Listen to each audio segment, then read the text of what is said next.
Kerana dia menuntut keberanian untuk kita meninggalkan kepentingan peribadi kita.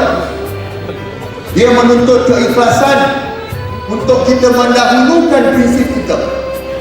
Dia menuntut kesanggupan untuk orang salah faham, untuk orang bersoal.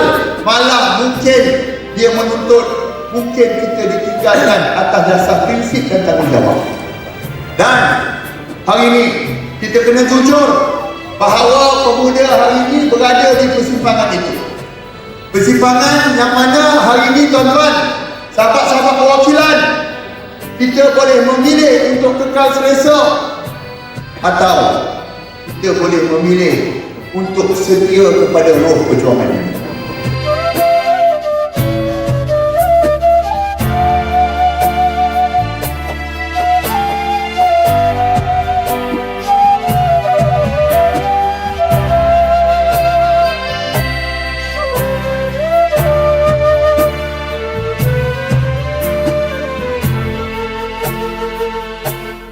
Persalinan yang kita pakai hari ini bukan sekadar simbol, tetapi persalinan yang kita pakai hari ini adalah peringatan bahawa setiap langkah kita ini akan dipersoal dan juga akan dipertanggungjawabkan di hadapan Allah.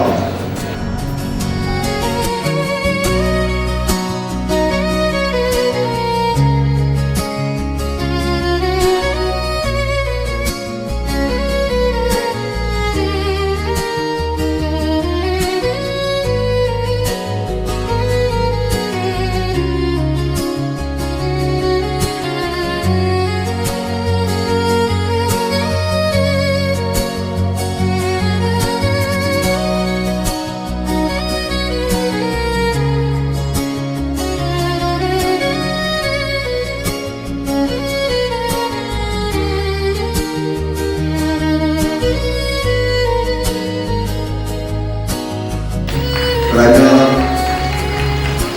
perjuangan ini sampai mati demi rakyat, demi Islam, demi